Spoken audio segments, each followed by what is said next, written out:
సమయంలో దేవుని యొక్క లేఖనాల్లో నుంచి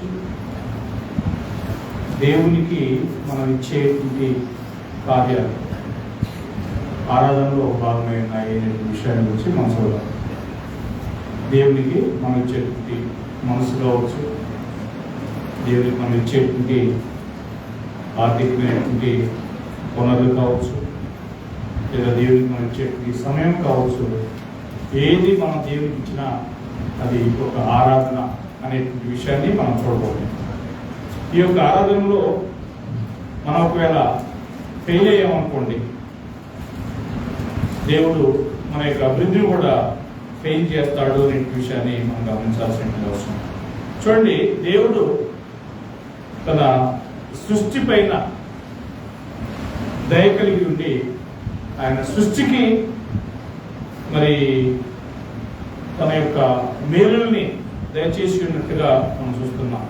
మొట్టమొదటి పాయింట్, సృష్టి పైన ఆయన దయ కలిగి కనికరం కలిగి ఉండి సృష్టికి ఆయన ఇస్తున్నాడు అనే విషయాన్ని మనం చూస్తున్నాం. చూడండి, మొట్టమొదటిగా 1 కొరింథీ 16వ అధ్యాయము 1వ వచనం 2వ వచనం చూసినట్లయితే, కొత్త నిబంధన సంఘానికి దేవుడు ఉద్దేశించినటువంటి విషయం ఏంటంటే, మీరు ఆదివారం కూడి వచ్చినప్పుడు మీరు వర్ధిల్ల కొలది కొంత సొమ్ము దేవునికి ఇవ్వాలి అనే విషయాన్ని చెప్తున్నాడు. చూడండి, ఇక్కడ మాట్లాడుతూ పరిశుద్ధుల కొరకైన సందా విషయం అయితే నేను గలతీ సంఘములకు నియమించిన ప్రకారము మీరు చేయండి. నేను వచ్చినప్పుడు సందా పోగు చేయకుండా ప్రతి ఆదివారంన మీలో ప్రతివాడును తాను వర్ధిల్ల కొలది తన యొక్క కొంత సొమ్ము నిల్వ చేయవలను. అంటే దేవునికి మన యొక్క అభివృద్ధిలో నుంచి కానుకలు ఇవ్వాల్సినటువంటి అవసరం మొదటిగా దేవుడు మనకి సూచిస్తున్నాడు. ఎందుకు అంటే దేవుడు కూడా తన యొక్క సృష్టి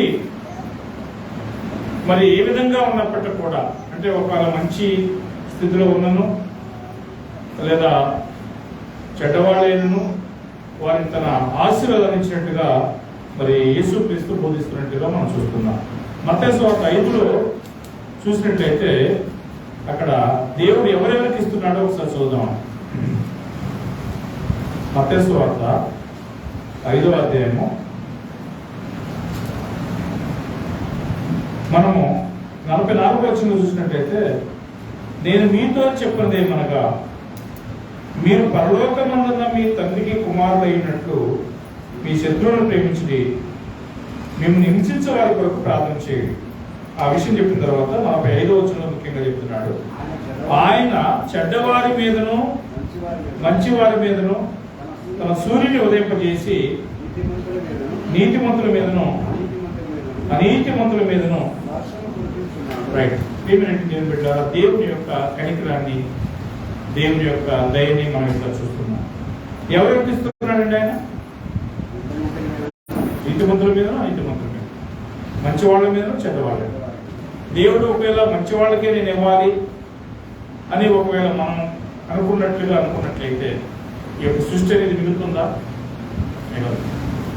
దేవుడు అందరికి కూడా ఇవ్వాలని చెప్పి దేవుడు చూస్తున్నాడు. ఆయన మంచి వాళ్ళ మీదను చెడ్డవాళ్ళ మీద తన సూర్యుని ఉదయం చేస్తున్నాడు. మంచి వాళ్ళ మీద చెడ్డవాళ్ళ మీద తన యొక్క సూర్యుని వర్షాన్ని కురిపిస్తున్నాడు. అంటే దీన్ని బట్టి మనకి ఏమర్థం అవుతుంది అంటే, దేవుడు అందరికీ కూడా కనికరాన్ని చూపించి అందరి విషయంలో ఏం చేస్తున్నాడు అనే విషయాన్ని మనం చూస్తున్నాం. ఇంకా మనం అపోస్తలుల కార్యం 14వ అధ్యాయం చూస్తే, ఆయన మనకి భూమి మీద ఉన్నటువంటి మనకి తగిన సమయంలో వర్షాన్ని, తగిన సమయంలో శీతోష్ణ ఫలాలను, అతను ఋతువులను ఆయన అనిపిస్తున్నట్టుగా మనం చూడగలం. అపోస్తలుల కార్యం 14వ అధ్యాయము 17వ వచనం చూసినట్లయితే మనకి ఏ కాలాలు ఏమి ఇస్తున్నాడు ఒకసారి చూడండి. అయినను ఆయన ఆకాశము నుండి మీకు వర్షమును ఫలవంతమైన ఋతువులను దయచేయచ్చు, ఆహారం అనుగ్రహించు, ఉల్లాసముతో మీ హృదయములను వాళ్ళ దగ్గర అపోస్తలుడైన పౌలు మాట్లాడుతూ చెప్తున్నారు. ఆయన ఆకాశం నుండి మనకి వర్షాలు ఇస్తున్నాడు, బలవంతమైన ఋతువును దయచేస్తున్నాడు, ఆహారాన్ని అనుభవిస్తూ ఉల్లాసంతో మనల్ని హృదయాలు నింపుచు మేలు చేయు చేత తన గురించి సాక్ష్యం లేకుండా చేయలేదు మీకు చెప్పారు. ఒకవేళ దేవుడు యొక్క భూమి మీద ఉన్నటువంటి తన సృష్టికి లేదా మనకి ఆయన తగిన సమయంలో వర్షాన్ని ఇవ్వకపోతే ఎలా ఉంటాము అనే విషయము మనం ఊహించగలం. లేదా ఎండే పడకుండా ఎప్పుడు చిల్లుగా చలిగా ఉన్నటువంటి వాతావరణం ఉన్నట్లయితే ఎలా ఉంటామో కూడా మనం ఊహించగలం. మరి ఎప్పుడు వర్షమే పడుతూ ఉన్నట్లయితే మిగతా సమయం ఆయన వెళ్తూనే రాకుండా ఉన్నట్లయితే ఎలా ఉంటామో మనకు తెలుసు. కనుక దేవుడు ఏం చేస్తున్నాడంటే ఆయన ఆకాశం నుండి మీకు వర్షాన్ని బలవంతమైనటువంటి ఋతువులను దయచేస్తూ మనకి ఏం చేస్తున్నాడట? ఆహారాన్ని అనిపిస్తున్నాడు. ఒకవేళ మనం దేవునికి మేలు చేసినందు వల్ల ఇది ఇస్తున్నాడా, లేకపోతే మనం ఒకవేళ చెడు వారమైనప్పటికీ కూడా ఇస్తున్నాడు. భూమి మీద ఉన్నటువంటి అందరికీ ఆయన అనిపిస్తున్నాడు. ఏమన్నాడు మనకు మత్తయి సువార్త చదివాం కదా, మంచివారికి చెడ్డవారికి, నీతిమంతులకి అనీతిమంతులకి ఆయన ఆహారాన్ని అనుభవిస్తూ వస్తున్నాడు అనే విషయాన్ని మనం చూస్తున్నాం. అదేవిధంగా తన కుమారుడిని యేసుక్రీస్తుని కూడా ఆయన ఎవరి కోసం పంపించాడు ఒకసారి చూడండి. రోమిలకు రాసిన పత్రిక 5వ అధ్యాయం 10వ వచనంలో చూసినట్లయితే, ఏలైనగా మనము శత్రువులమై ఉండగా మనము దేవునితో సమాధానపరచబడిన ఎడల సమాధానపరచబడిన వారమై ఆయన జీవితం చేత మరి నిశ్చయంగా రక్షింపబడుతుంది. చూశారు, మనం ఎలాంటి స్థితిలో ఉన్నప్పుడు మనం రక్షించాడు దేవుడు. చూడండి చెప్తున్నాడు పైన ఏమంటాడంటే, నీతిమంతుల కోసం ఒకడు చనిపోవడం అనేది సహజం, అరుదంటున్నాడు. అయితే మంచివాని కోసం ఎవడైనా చనిపోవాలంటే చనిపోవచ్చు ఒకవేళ. కానీ మనం ఎలాంటి వారమాట? చెడ్డవారు, శత్రువులు. పాపముల చేతను అపరాధం చేతను మనం ఏమయ్యాము? చచ్చిపోయాము. చనిపోయిన మన కోసం ఏం చేశాడు 10వ వచనంలో అంటే, మనం శత్రువులమై ఉండగా తన కుమారుని మరణం ద్వారా దేవుడు మనతో ఏం చేసుకున్నాడు?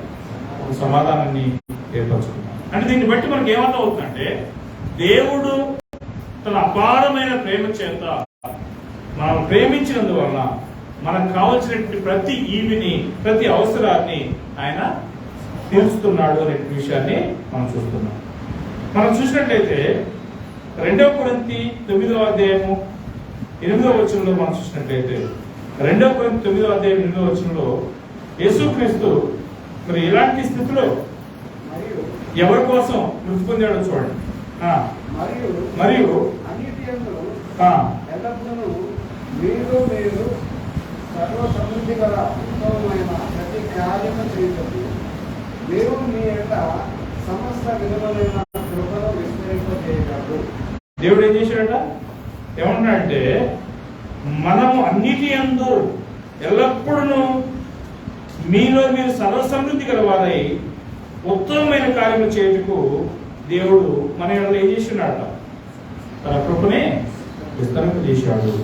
ఏ విధంగా అంటే మనకు కావాల్సిన ఆహారం ఇస్తున్నాడు, కావాల్సినటువంటి ఆరోగ్యం ఇస్తున్నాడు, కావాల్సినటువంటి ఋతువులు ఇస్తున్నాడు, కావాల్సినటువంటి రక్షణ తన కుమారుడిని యేసుక్రీస్తు ద్వారా ఆయన ఇస్తున్నాడు అనే విషయాన్ని మనం చూస్తున్నాం.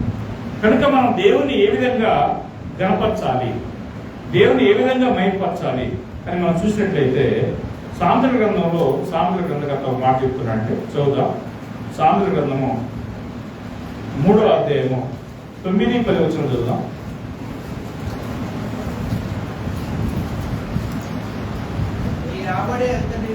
చూడండి, ఇక్కడ మీ రాబడి అంతట్లో ప్రథమ ఫలమును నీ ఆస్తిలో భాగమును అప్పుడు నీ కోట్లలో ధాన్యము సమృద్ధిగా నుండును, నీ గానుగులలో నుండి క్రొత్త ద్రాక్షరసము పైకి పొరలి పారును. అంటే ఇక్కడ ఏం చెప్తూ వస్తున్నాడంటే, దేవుణ్ణి ఎంతగా మనకు మేలు చేశాడు కాబట్టి, ఇన్ని విధాలుగా మనల్ని ఆదుకొని సహాయం చేస్తున్నాడు కాబట్టి మనం ఏం చేయాలంటే ఆస్తులో భాగం ఇచ్చి యెహోవాని కనపరచాలి. తర్వాత అప్పుడు ఆ విధంగా మనం చేసినప్పుడు మన యొక్క కొట్లలో ధాన్యం ఏ విధంగా ఉంటుందట? సమృద్ధిగా ఉంటుంది. నీ గానుగలలో నుండి కొత్త ద్రాక్షరసము పొంగి పొగడుతుంది అని చెప్పి దేవుడు చెప్తుంది. అంటే అర్థం ఏంటి? వచ్చిన భాగాల్లో అంటే దేవునికి మనము చేసేటువంటి దేవునికి మనం ఇచ్చేటువంటి కార్యాల్లో మనం సరిగా చేసినట్లయితే దేవుడు మనకు కూడా ఏం చేస్తాడు అంటే అభివృద్ధినిస్తాడు అనే విషయాన్ని మనం చూస్తున్నాం. ఒకవేళ మనం కూడా దేవునికి ఇవ్వడానికి ఇష్టపడలేదు అనుకున్నాం, దేవునికి ఇచ్చే విషయాల్లో మనము వెనకాడామనుకున్నాం, దేవుడు ఏం చేస్తాడో తర్వాత కూడా మనం చూద్దాము. ముందుగా అయితే మనమైతే ప్రతి విషయంలో కూడా దేవుని యొక్క కార్యాలలో ముందుండి దేవుని గణపరిచేటువంటి వారిగా ఉండాల్సిన అవసరం లేదు. దేవుని గణపరచడం అనేటువంటిది దేవునికి ఇష్టం అనేటువంటి ఒక ఆరాధనగా ఉన్నట్టుగా మనం బైబిల్లో చూడగలుగుతున్నాం. చూడండి, మొదటి తిమోతికి రాసిన పత్రిక 6వ అధ్యాయము 17వ వచనం చూడండి. అపోస్తలుడైన పౌలు ఈ భూమి మీద ఉన్నటువంటి ధనవంతులైనటువంటి వారికి కొన్ని విషయాలు చెప్తున్నాడు.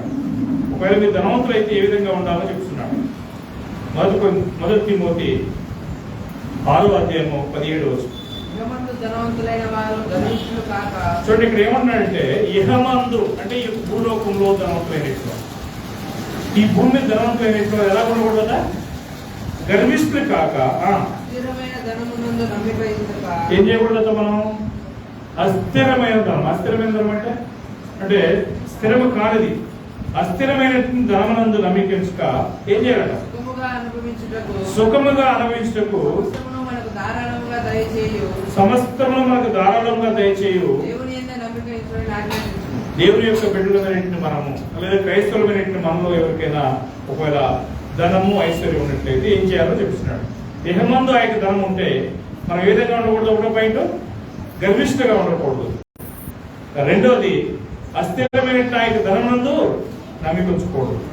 మూడోది, సుఖముగా మనకు అనుభవించటకు సమస్తం ధారాళంగా దయచేస్తున్నట్టు దేవుని యందు నమ్మిక ఉంచాలని చెప్పి దేవుడు మనకి ఈ యొక్క వాక్యాన్ని బోధిస్తున్నాడు. కాబట్టి ప్రేమైనటువంటి దేవుని బిడ్డలారా, దేవుడు మనల్ని ప్రేమించినందువల్ల మనం ఈ లోకంలో నశించుకోకూడదని, ఈ లోకంలో మనల్ని తన కుమారుడు యేసుక్రీస్తు ద్వారా మనం రక్షించినట్టుగా మనం చూస్తున్నాం. మనకు తెలుసు కదా, యోహాను సువార్త 3వ అధ్యాయంలో 16వ వచనం చెప్తున్నాడు, దేవుడు ఈ లోకాన్ని ఏం చేశాడ? ఎంతో ప్రేమించాడు. ఎందుకంటే తన అద్వితీయ కుమారుని యందు విశ్వాసం ఉంచి ప్రతివాడు కూడా ఏం కావద్దనుకున్నాడు?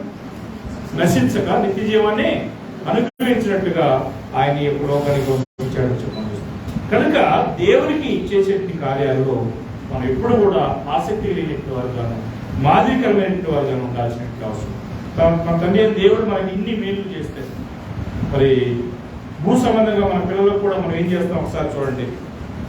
మత్తయి సువార్త 7వ అధ్యాయం 9 నుంచి 11 వచనాలు.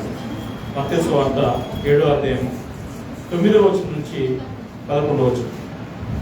మీలో ఏ మనుషుడైనో తన కుమారుడు రొట్టెను అడిగిన దానికి రాత్రినిచ్చిన, చేపను అడిగిన ఇలా పామునిచ్చిన, మీరు చెడ్డవారే ఇండియు మీ పిల్లలకు మంచి ఇవ్వలని ఎరిగి ఉండగా పరలోకమందున్న మీ తండ్రి తను అడుగు వారికి అంతకంటే ఎంతో నిత్యముగా మంచి ఇవ్వలని ఇచ్చును. మానవులు మనం ఒక సందర్భాల్లో చెడ్డవారిగానే ఉంటాం కదండి. మనము చెడ్డవారి ఇంటికి కూడా మన పిల్లలకి ఏం చేయడానికి ఇష్టపడతాము? మంచి కార్యాలను ఇవ్వడానికి ఇష్టపడతాం. మంచి ఎడ్యుకేషన్, మంచి ఫుడ్, మంచి డ్రెస్, మంచి మంచి కార్యాలను ఇవ్వడానికి మనం ఇష్టం. అదేవిధంగా ఇక్కడ ఏమంటున్నట్టు 9వ వచనంలో, మీలో ఏ మనుషుడైనను తన కుమారుడు తనను రొట్టెను అడిగిన ఎడలా లేదా ఫుడ్ అడిగినట్లయితే, ఫుడ్కు బదులుగా ఏమేమో మనం రొట్టెను అడిగితే రాత్రి ఇస్తామండి, తీసుకుపోయి ఎవరు కూడా ఇవ్వము. కనుక మనం ఏం చేస్తాము? మనం చెడ్డవారమై ఉండి కూడా మన పిల్లలకు ఏం చేస్తుంటాం? మంచి కార్యాలను ఇస్తుంటామని చెప్పాము. మీరు చెడ్డవారై ఉండి కూడా మీ పిల్లలకి మీరు మంచి ఈవులను ఈయనెరిగి ఉండగా పరలోకమందున్న మీ తండ్రి ఏం చేస్తాడు?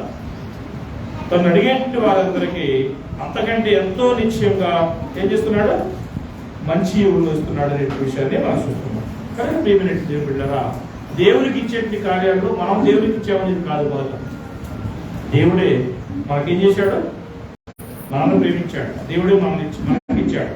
చూడండి, మొదటి యోహాను పత్రిక 4వ అధ్యాయము 10వ వచనం చూడండి. మొదటి యోహాను 4వ అధ్యాయము 10వ వచనం. మొదటి యోహాను 4:10.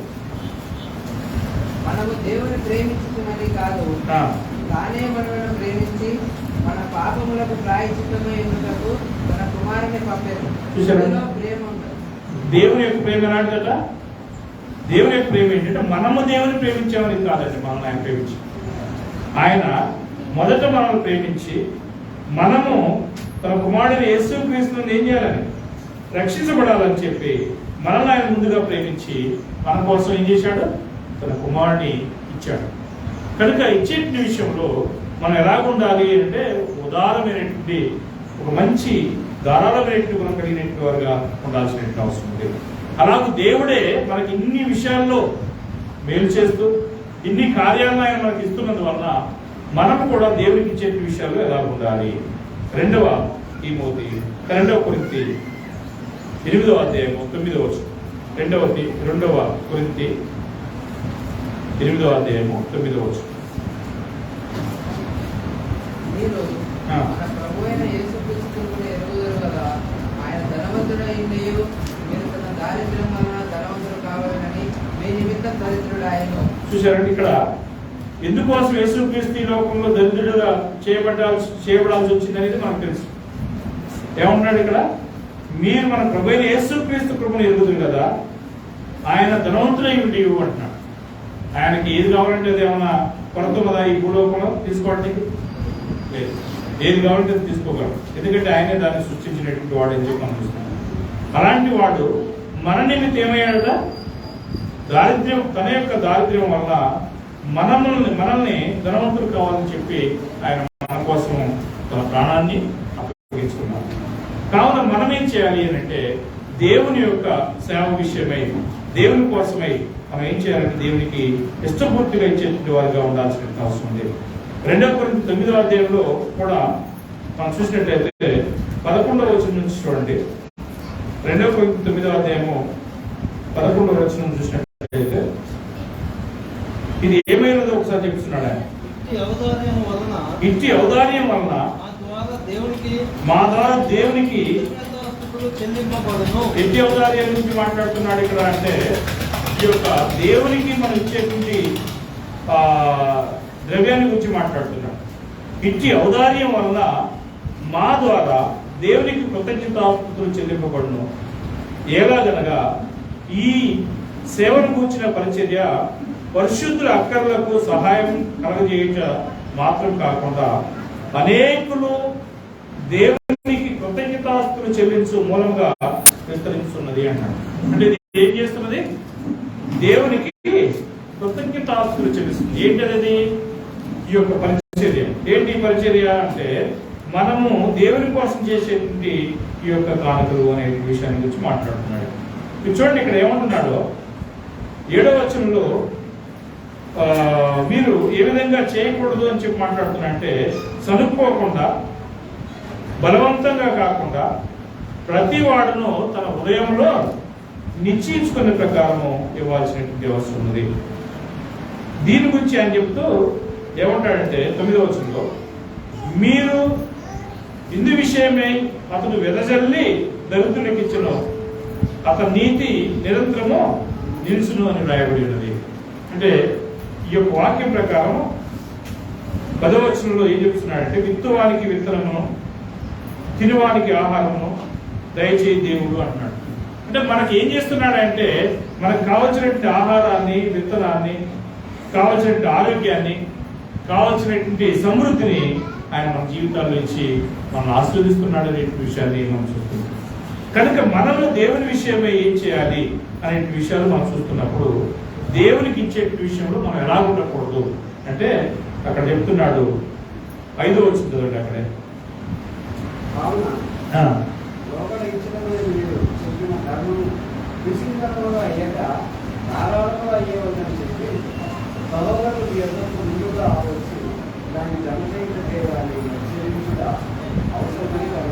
చూడండి, ఇక్కడ సబ్జెక్ట్ అంతా కూడా కానుకల గురించి మాట్లాడుతున్నాడు. ఈ కానుకలు అనేటువంటివి ఏమై ఉన్నాయంటే 12వ వచనంలో దేవునికి మనం చెల్లించేటువంటి కృతజ్ఞత అర్పణలు అయి ఉన్నాయంటున్నాడు. ఎలాగూ అంటే దేవుని యొక్క పరిచర్య చేయడం ద్వారా కొంతమంది దేవునికి మనం ఇచ్చేటువంటి కానుక ద్వారా కొంతమంది ఏం చేస్తున్నారట, దేవునికి కృతజ్ఞతాస్తుతులు చెల్లిస్తున్నారు అనే విషయాన్ని మనం చూస్తున్నాం. ఎలాగంటే చూడొచ్చు, కొన్ని ఇతర దేశాల నుంచి కొంత సపోర్ట్ పంపిస్తున్నారు. ఎందుకు వాళ్ళు పంపిస్తున్నారు చెప్పండి? ఎందుకంటే కొంతమంది దేవుళ్ళు బలంగా నిలబడి తర్వాత ఆ యొక్క వారు నేర్చుకున్నటువంటి మాటలు ఇతరులకు పంచేవాళ్ళని, ఆ విధంగా కొంతమంది దేవునికి ఆరాధన చేయటకు సహాయపడుతుందని చెప్పే ఉద్దేశం కోసం అది చేస్తున్నారు, అంతే కదా? అదేవిధంగా ఇక్కడ ఏమన్నాడంటే ఏదైనా ఈ సేవను కూర్చిన పరిచర్య పరిశుద్ధుల అక్కర్లకు సహాయం కలగజేయడం మాత్రం కాకుండా ఇది ఏం చేస్తుంది, అనేకులు దేవునికి దేవునికి చెల్లించు కృతజ్ఞతాస్తుల మూలంగా విస్తరిస్తున్నది అని అంటున్నాడు. ఈ యొక్క సేవ అనేది ఏమవుతుందట, విస్తరిస్తుంది. ఏ విధంగా? అనేక మంది దేవునికి కృతజ్ఞతాస్తులు చెల్లించడం ద్వారా. కాబట్టి ఈ సేవలో మనం భాగం పంచుకోవాల్సిన వారమై ఉన్నామా అంటే ఖచ్చితంగా మనం చేయాల్సిన అవసరం. చూడండి, మత్తయి సువార్తలో 16వ అధ్యాయంలో ఒక విషయం చెప్తున్నాడు. మత్తయి సువార్త 16వ అధ్యాయం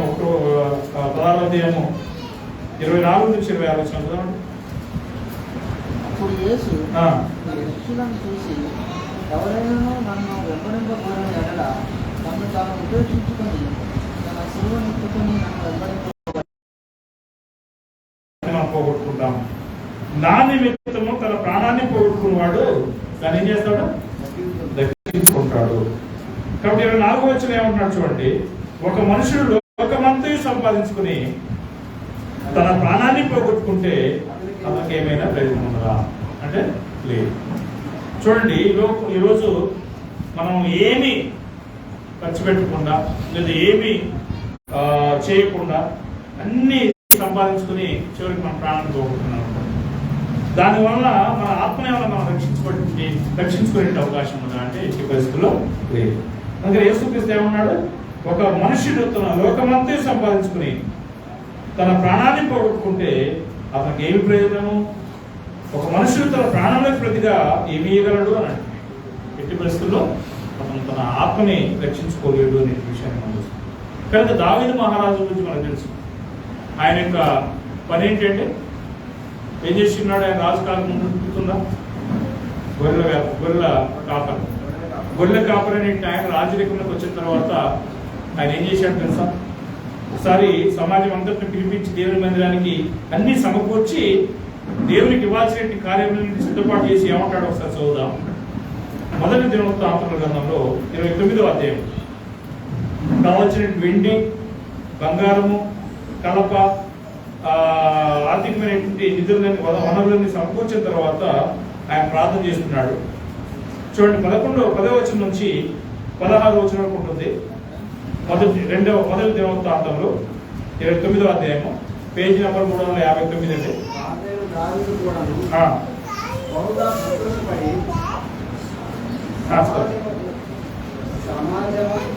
సమాజము పూర్ణముగా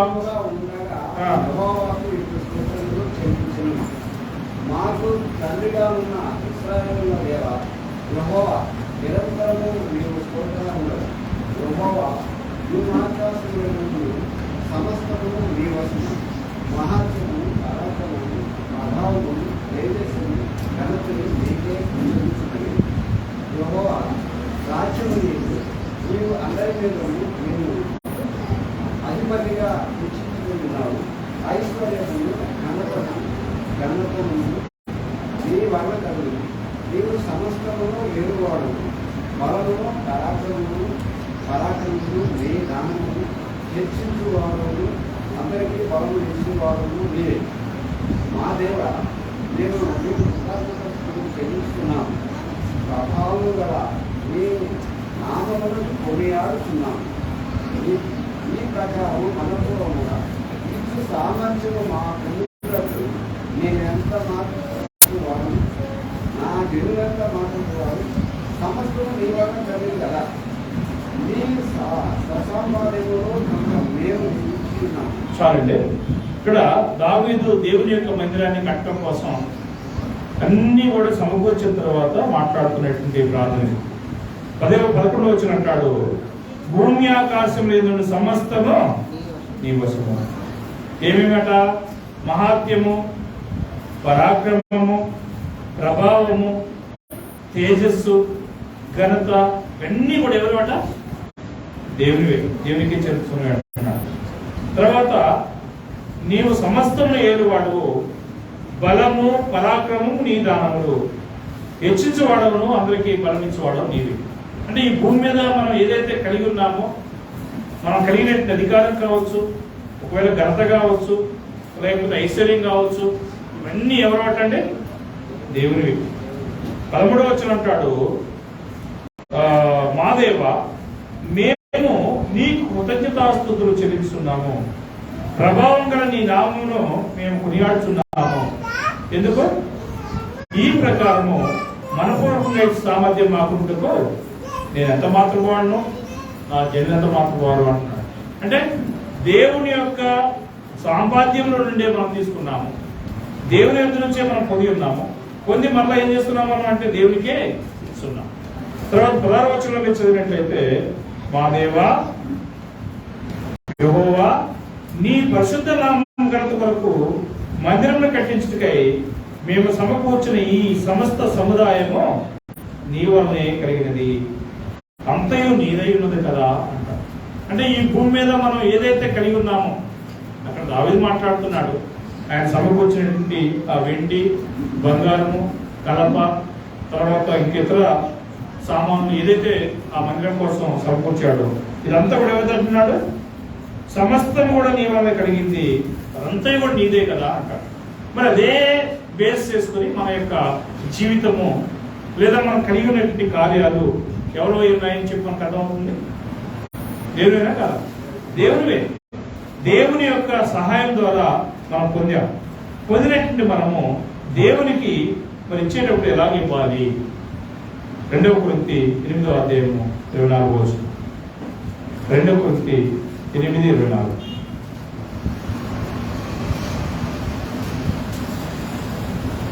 కాబట్టి మీ ప్రేమ యథార్థమైనదనియు మీ విషయమై మా అతిశయము వ్యర్థం కాదనియు వారికి సంఘముల ఎదుట కనపరచుడి.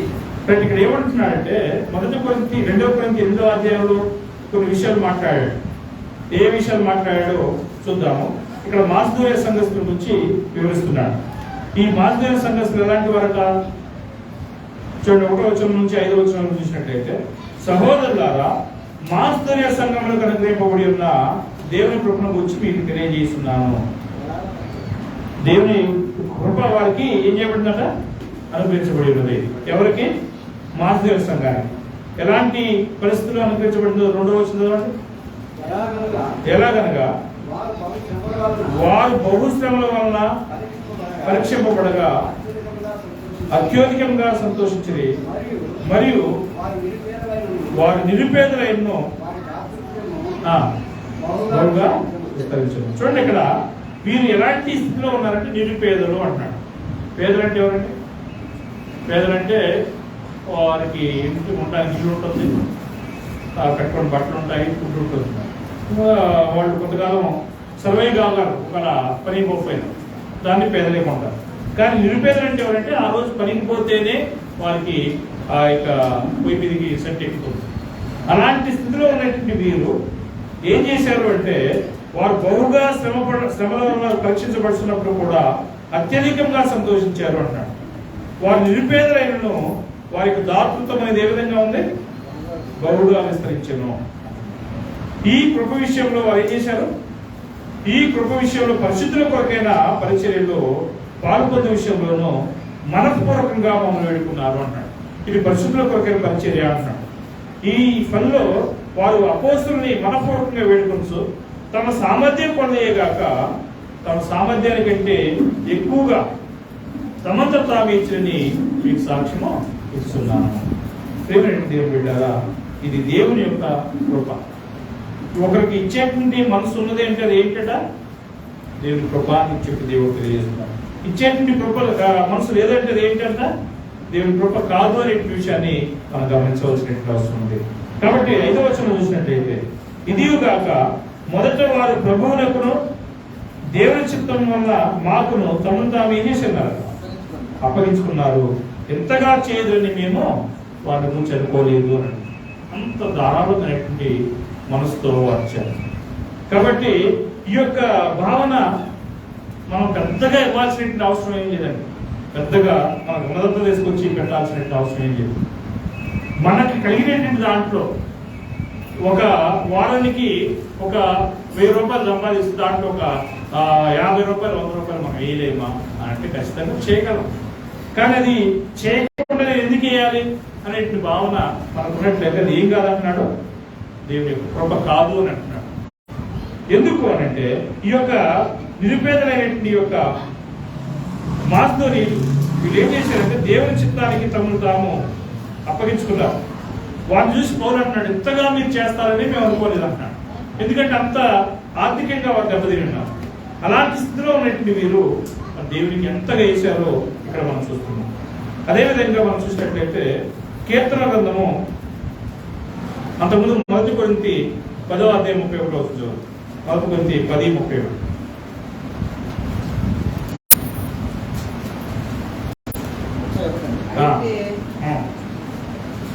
కాబట్టి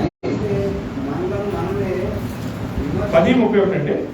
కాబట్టి మీరు భోజనం చేసినను పానం చేసినను ఇదేమి చేసినను సమస్తము దేవుని మహిమ కొరకు చేయుడి. చూడండి, కొలస్సీలకు రాసిన పత్రికలో కూడా ఒక మాట అంటాడు 3:17లో, మాట చేత కానీ క్రియ చేత కానీ మీరు ఏం చేసినా కూడా ఏం చేయాలట, యేసు ద్వారా తన దేవునికి ఏం చేయాలా, కృతజ్ఞతాస్తుతులు చెల్లించాలి అని.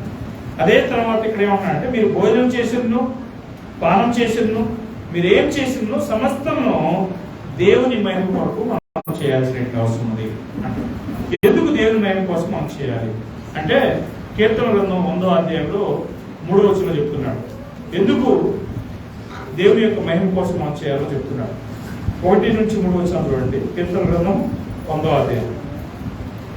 సమస్త దేశములారా యెహోవాకు ఉత్సాహం చేయండి, సంతోషంతో యెహోవాను సేవించండి, ఉత్సాహగానం చేసి ఆయన సన్నిధికి రండి, యెహోవాయే దేవుడిని తెలుసుకునండి. ఎందుకంట అంటే ఆయనే మనల్ని సృష్టించాము. మనంతో మనం ఏమన్నా భూమి మీదకి వచ్చామంటే మనమే సృష్టించుకోలేము అని అంటున్నాడు. ఆయనే మనల్ని పుట్టించడం, మనం ఆయన వారము, మనం ఆయన ప్రజలము, ఆయన వేడుకోలేమై ఉన్నాము. అంటే దేవుని యొక్క మరి సృష్టిలో దేవుడు ఎంతో గొప్ప త్యాగం చేసి మనల్ని ఏం చేశాడంటే ఈ భూమి మీద మనం ఉనికి కలిగినట్టుగా ఉంచున్నాడు. మరి దేవునికి చేసేటువంటి కార్యాల్లో నేను ఎలా ఉండాలి అంటే దేవునికి చేసేటువంటి కార్యాల్లో కొన్నింటిలో ఏమనుకుంటానంటే నేను మరి ఇస్తున్నాను కదా, నా కష్టం చేత ఇస్తున్నాను కదా అని చెప్పి అనుకుంటున్నాను కొన్ని సందర్భాల్లో. కానీ దేవుడు ఏమంటున్నాడు చూడండి, 50వ కీర్తనలో మాట అంటున్నాడు. 50వ కీర్తన ఏమంటాడంటే 9-10 వచనం చూడండి. 50వ కీర్తన 10-12 వచనం.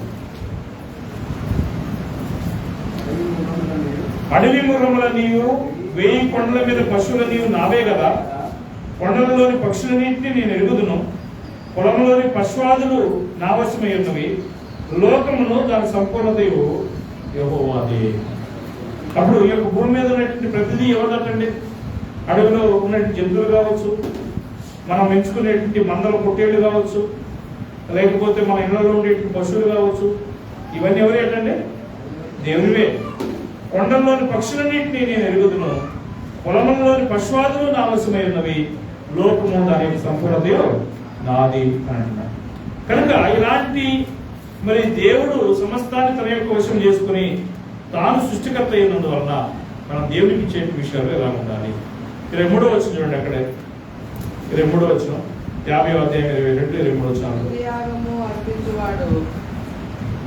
22 దేవుని మంచువారులారా, దీన్ని యోచించుకొనుడి.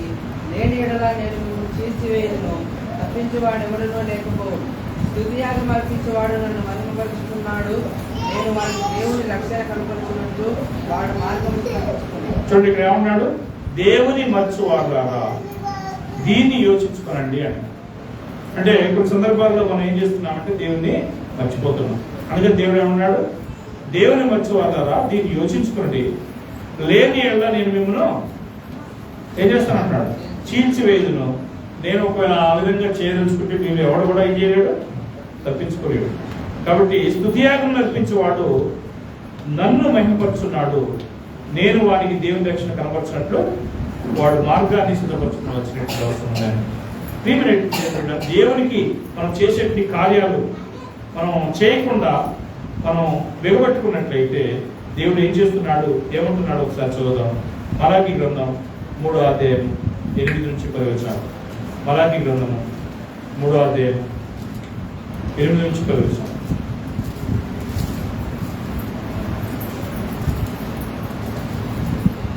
మానవుడు దేవుని యొద్ద దొంగిలునా అయితే మీరు నా యొద్ద దొంగిలించిరి. దేని విషయంలో మేము ఈ యొద్ద దొంగిలించమని మీరందరూ 10వ భాగమును ప్రతిష్ఠాపనలను ఈ యొక్క దొంగిలించిరి. ఈ జనులందరూ నా యొద్ద దొంగిలించుతూనే ఉన్నారు. మీరు శాపగ్రస్తులై ఉన్నారు. నా మందిరములో ఆహారం ఉన్నట్లు 10వ భాగమంతయు మీరు నా మందిరపు నిధిలోనికి తీసుకురండి. దీన్ని చేసి మీరు నన్ను శోధించిన యెడల నేను ఆకాశవాక్యములను విప్పి పట్టజాలంత విస్తారంగా దీవెనలకు కుమరించెదను. సైన్యములకు అధిపతి యెహోవా సెలవిస్తున్నాడు. మీ పంటలు తినివేయి పురుగులను నేను గద్దించెదను. అవి మీకు భూమి పట్టును నాశనం చేయవు. మీ ద్రాక్ష చెట్లు అకాల ఫలములను రాల్పకి ఉండని సైన్యములకు అధిపతి యెహోవా సెలవిస్తున్నాడు. ప్రియమైనటువంటి దేవుని బిడ్డలారా, ఆనాడు ఇశ్రాయేలు ప్రజానికాన్ని దేవుడు అడుగుతున్నట్టు ప్రశ్న, మానవుడు దేవుని యొక్క అసలు దొంగిలించవచ్చునా, అది జరుగుతుందా అంటే జరుగుతుంది అంటున్నాడు. ఏ విధంగా జరుగుతుందండి? వీళ్ళు ఏం చేస్తున్నారు? మీరు నా యొద్ద ఏం చేస్తున్నారు? దొంగతనం చేస్తారు. ఏ విధంగా? నాకు ఇవ్వాల్సిన విషయాల్లో మీరు ఏం చేస్తున్నారు? ఇవ్వట్లేదంటాడు. దేని విషయంలో మేము నీ యొద్ద దొంగిలితమని మీరు అంటున్నారు? 10వ భాగంలో ప్రతిష్టాపనంలో ఇవ్వకుండా మీరు ఏం చేస్తున్నారు? దొంగిలించారంటున్నాడు. ఈ జనులందరూ నా యొద్ద దొంగిలించనే ఉన్నారు అంటున్నాడు. కనుక మీరేమై ఉన్నారన్నాడు? అని చూసి శాపగ్రస్తులై ఉన్నారు. ప్రియమైనటువంటి దేవుని బిడ్డలారా, 10వ వచనం చూడండి. నా మందిరంలో ఆహారం ఉన్నట్లుగా మీరేం చేయండి? 10వ భాగమంతయు నా మందిరపు నిధిలోనికి తీసుకురండి. దీన్ని చేసి మీరు ఒకవేళ రక్షించారనుకోండి, లేదా నువ్వు శోధించారనుకోండి, నేనేం చేస్తాను? ఆకాశ వాక్యలు విప్పి పట్టజాలంత విస్తారమైన దీవెనలు మీ మీద నేను కుమరిస్తానని చెప్పి సైన్యములకు అధిపతి యెహోవా చెప్తున్నాడు. తర్వాత ఏం చేస్తానన్నాడు? మీ పంటలు తినే పురుగులు నేను గద్దిస్తాను. అవి మీ భూపంటను నాశనం చేయకున్నట్టుగా ఉంటాయని చెప్పండి. కనుక ప్రియమైన దేవుని బిడ్డారా, కొన్ని సందర్భాల్లో మనలో మరి ఈ విధమైన అభివృద్ధి లేకపోతుంది అని అంటే మనం గమనించాల్సిన విషయం ఏంటంటే, దేవునికి చేసే కార్యాల్లో మనం కొంత వెనకబడి ఉన్నాము, మనం చేయకుండా హృదయాన్ని కట్టపరుచుకుంటున్నాము అనేది అర్థమవుతుంది అనే విషయాన్ని మనం గమనించాలి. అలాగూ ఒకవేళ మనం కఠినంగా ఉన్నట్లయితే దేవుడు తన యొక్క పురుగుల్ని పండుసేపు తిన్నట్లుగా ఆయన మరి విడిచిపెడతాడనే విషయాన్ని మనం చూస్తున్నాం ఇక్కడ. అదేవిధంగా అగ్గై గ్రంథంలో అంటున్నాడు. ఈ యొక్క అగ్గై గ్రంథంలో ఉన్నటువంటి ఇశ్రాయేలు ఏం చేస్తున్నారంటే, అగ్గై గ్రంథము 1వ అధ్యాయం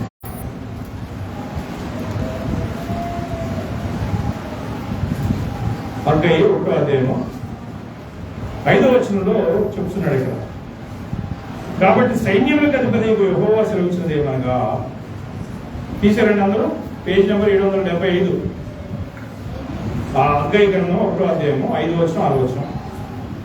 వాడిని 4వ వచనంలో మాట్లాడుతున్నాడు. ఈ మందిరము పాడై ఉండగా మీరు సరంబి వేసిన ఇళ్లలో నివసించే సమయమా అని అంటున్నారు. అంటే వాళ్ళు ఏం చేశారంటే, దేవుని మందిరము పాడై శిథిలమైనటువంటి సందర్భంలో వాళ్ళు ఏం చేస్తున్నారంటే, మరి దూరాలతో పెట్టుకునేటువంటి ఇళ్లలో వారు నివాసం చేస్తున్నారు అనే భావన. 5వ వచనం అంటాడు. కాబట్టి సైన్యములకు అధిపతి యెహోవా సెలవిచ్చినది ఏమనగా, మీ ప్రవర్తనను ఆలోచించుకోండి. మీరు విస్తారంగా విత్తనను కొంచెమే పంట పండిను. మీరు భోజనం చేసును ఆకలి తీరకున్నది, పానం చేసును దాహం తీరకున్నది, బట్టలు కప్పుకొనుచును చలి ఆకున్నది. పనివాడు కష్టం చేసి జీతం సంపాదించుకుని జీతము చిరిగిపోయినట్టు సంచిలో వేసినట్టుగా ఉన్నది.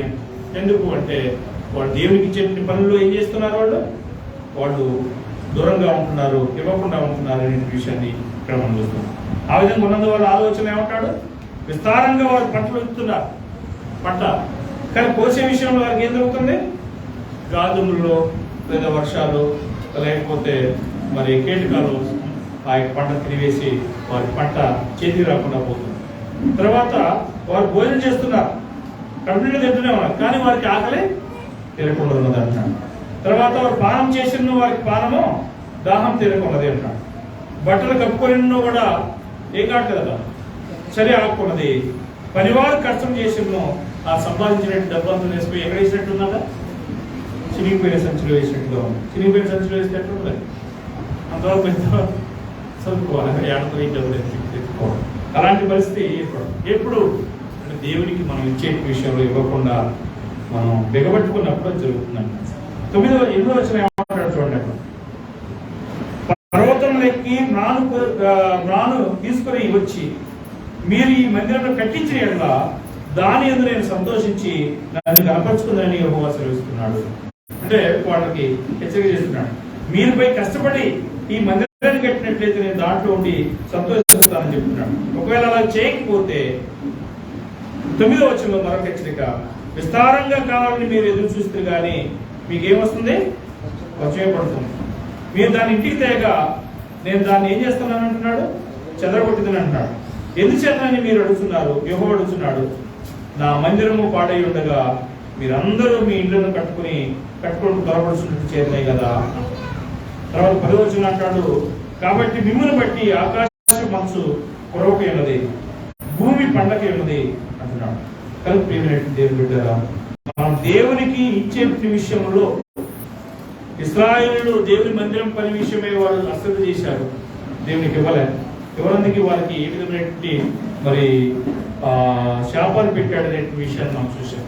అదేవిధంగా మనం కూడా దేవునికి ఇచ్చే విషయంలో కొంత ఇవ్వకుండా బెగొట్టుకున్నట్లయితే ఏమవుతుంది అనే విషయాన్ని మనం చదువుదాం. చివరిగా 2 కొరింథీ 9వ అధ్యాయం. 2 కొరింథీ 9వ అధ్యాయం.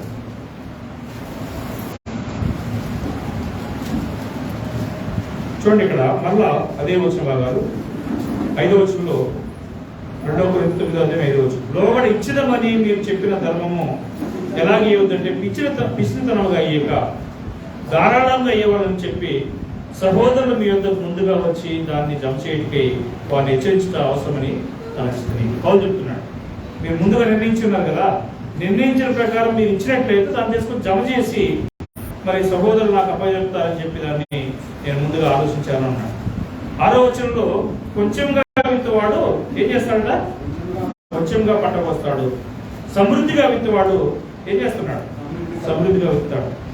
ఆ తర్వాత అవి అని ఈ విషయమే చెప్పవచ్చు, సరిపోకుండా బలవంతంగా కాకుండా ప్రతివాడు తన హృదయంలో నిశ్చయించుకున్న ప్రకారము ఇవ్వను, దేవుడు ఉత్సాహంగా ఇచ్చే వారిని ప్రేమించను అన్నాడు. అంటే ఈరోజు మనం చదివినటువంటి పాఠము ఇదంతా కూడా దేవునికి ఆరాధనలో భాగమే. ఈ యొక్క ఆరాధనలో భాగమైనటువంటి ఈ యొక్క ఇచ్చట అనేటువంటి విషయం కూడా దేవుని ఆజ్ఞ కనుక దేవుని ఆజ్ఞకి మనం లోబడాలన్నా అంటే ఖచ్చితంగా లోబడాలి. మరి దేవుని యొక్క ఆజ్ఞ ఏంటి అంటే ఆరాధనకు రావడం అనేది దేవుని యొక్క ఆజ్ఞ. ఆరాధనకైతే వస్తున్నాను, మరి దేవునికి పాటలు పాడాలి అనేది ఆజ్ఞ, దాన్ని పాడుతున్నాం. దేవుని వాక్యం వినడం అనేది దేవునికి ఆజ్ఞ, అది వింటున్నాం. కానీ ఇచ్చే విషయంలోకి వచ్చేసరికి మనం ఏం చేస్తున్నామంటే దాన్ని నిర్లక్ష్యం చేస్తున్నాం. అలా చేసినప్పుడు దేవుడు ఏం చేస్తున్నాడంటే మనం ఏ విధంగా మన హృదయాన్ని చూస్తున్నాడు అనే విషయం మనం గమనించాల్సిన అవసరం. దేవుని మనం గణపరిచినప్పుడు దేవుడు మనల్ని కూడా ఏం చేస్తాడు, గణపరుస్తానంటాడు. కనుక నేను దేవుని గణపరచకపోతే దేవుడు నన్ను కూడా గణపరచను అని చెప్పి చెప్తున్నందువల్ల మనం అలా కాకుండా దేవునికి సంతోషంగా హృదయంలో నిశ్చయించుకున్న ప్రకారం మనం అయిందే ఇవ్వాల్సినటువంటి అవసరం ఉంది. ఒక సందర్భంలో కొత్త నిబంధన ఆది సంఘంలో కొత్త నిబంధన స్టార్టింగ్లో ఏం జరిగిందంటే అందరూ కూడా తమకున్న ఇండ్లని పొలాలని అమ్మేసి వారు అపోస్తుల పాదం మీద పెట్టారు. కానీ అందరినీ దేవుడు ఆశ్రయించాడు. ఒక కుటుంబం మాత్రం ఏం చేసిందంటే అపోస్తులు ఆ యొక్క పొలాన్ని అమ్మారు దేవుడికి ఇవ్వడానికి.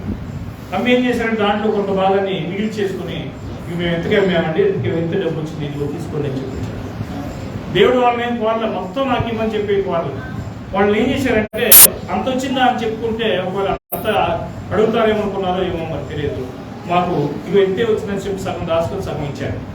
అప్పుడు వాళ్ళు ఏం చేశారంటే పరిశుద్ధాత్మకు వ్యతిరేకంగా అబద్ధం ఆడారని చెప్పి దేవుడు చెప్తున్నాడు. అందుకే ఏమైంది, వారి కుటుంబాన్ని ఏం చేశారు ఒకసారి చూద్దాం. ఒక పాయింట్ అపోస్తలుల కార్యము 5వ అధ్యాయంలో చూడండి.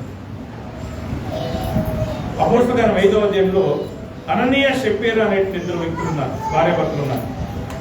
వారికి 4వ వచనం ఏమంటాడంటే, అది నీ వద్ద ఉన్నప్పుడు నీదే కదా, అమ్మిన పిమ్మట అది నీ వశమే ఉండలేదా? ఎందుకు ఈ సంగతి నీ హృదయంలో ఉద్దేశించుకుంటున్నావు?